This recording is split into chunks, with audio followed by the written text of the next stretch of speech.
you're going to be able to come through that fire without smelling like smoke. This is a prophetic message in regarding to overcoming spiritual warfare and what to do when Satan attacks you through people. Before we begin, go ahead and like and subscribe. I really appreciate it. Let's start off with some scriptural foundation. Isaiah 43:2. When you walk through the fire, you shall not be burned, nor shall the flame scorch you. Beloved, let's talk about what happens when the heat turns up. When there is a lot of animosity, unprovoked, towards you, when the spiritual kitchen gets so hot that you start checking your life like, okay, God, did I accidentally sign up for Job's internship? The truth is, spiritual warfare is not a sign that something's wrong with you, that you're cursed. It's proof that you're truly chosen. You're doing the right thing in this world. Fire reveals gold, and Satan doesn't just chase anything. He doesn't chase his own. He only attacks the ones that are carrying a divine assignment. First point of reference when it comes to strategies is recognizing the fire for what it is. If you're in a state of denial, you more often than not are going to begin to internalize what you're going through. Sometimes the fire looks like rejection, gossip, slander. In particular, gossip is a form of witchcraft, and also confusion. People being manipulative and doing awful passive aggressive things but pretending that they're not. Just when you think that you are glowing up in life, you're focusing on things that are good for you, sometimes that is when Satan will pop up with this demonic-like energy trying to dim your light. But hear me, during this time, when someone is trying to throw dirt on your name, God is planting you deeper. Seeds don't grow unless they're buried, and you're going to come through that soil. So, beloved sisters of Christ, when folks start acting funny towards you, all praises to the Most High Yah, you can't tell if they're a friend or a spiritual assignment. But remember this, not everyone who smiles at you is safe. Sometimes behind that smile is a temporary demonic contract. Keep in mind I said temporary because it's not going to last. Don't allow yourself to worry or internalize what they're doing. Know that those that do these things towards you have already solidified their fate. They begin to expire the moment you stop reacting and you start praying.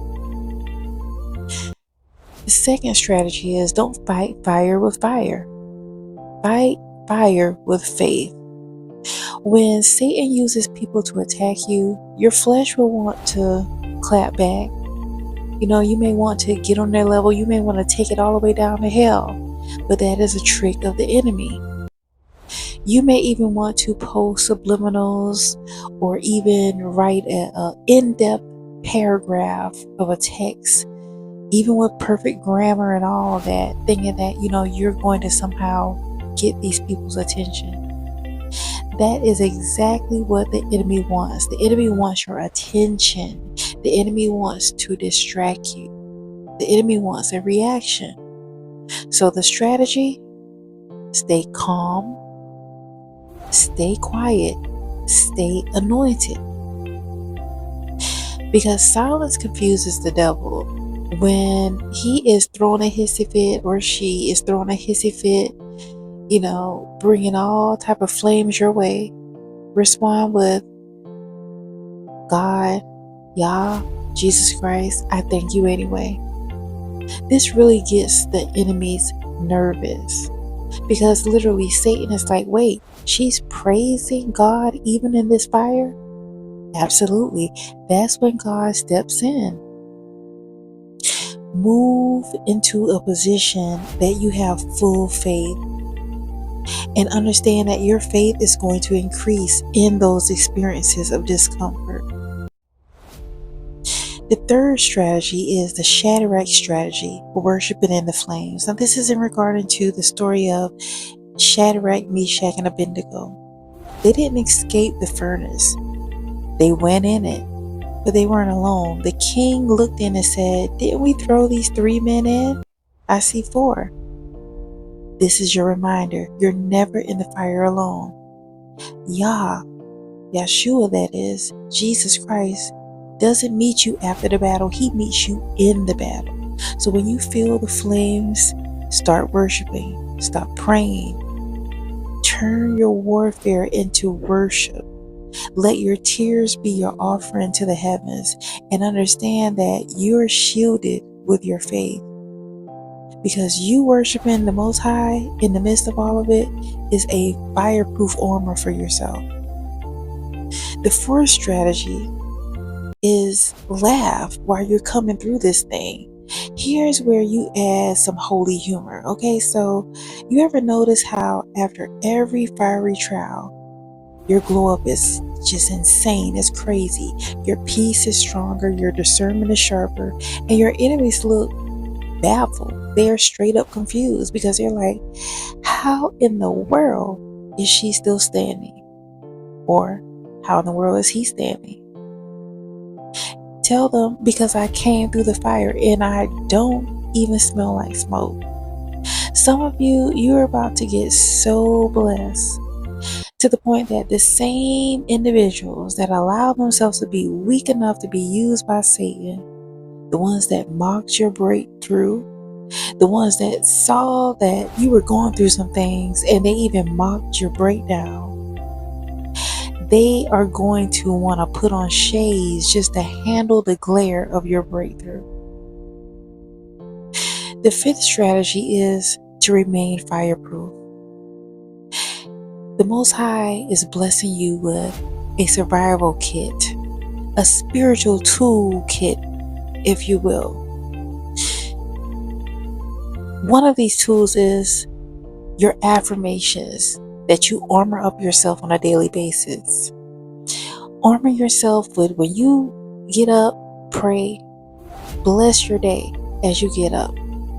The second tool is fasting and praying regularly. Yes, I know fasting, sometimes people feel as if it's something they should not do, that is not convenient. But understand that your gut, your stomach acts like a second brain.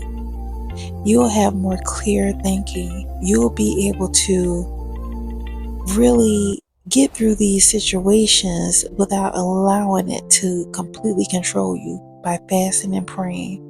This is how you become fireproof. A third tool is to keep your circle small and anointed. Don't be hanging around those that want to throw gasoline on fire, meaning people that try to play both sides, people that want to be neutral with enemies. That's a big no-no. You're inviting more issues into your life. Also, laugh often. As I mentioned earlier, joy is warfare too. It keeps your spirit light. The enemy gets frustrated on seeing you happy. So do your best to find things that make you laugh. It's the true medicine, laughter is. And also another tool, last but not least, is stay in the Word. It's your water in the wilderness, truly.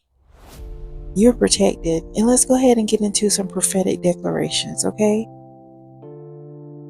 Declare this with me today. Dear Heavenly Father, Yah, Jesus Christ, though the fire may come, I will not be burned. Though the flames rise, I will not fear. The heat will refine me, not destroy me, and every attack will backfire. Every curse will turn into a blessing, and every fiery trial will reveal your glory in me. I am coming out of this with power, peace, and promotion, and I won't even smell like smoke. Y'all, I want you to understand that the next time Satan uses someone to attack you, smile and just say, nice try. But my Father, the Most High Yah, turns every fire into a testimony, because the fire that was meant to consume you is the same fire that is going to announce you. You're not just surviving through this fire, you're going to thrive through it.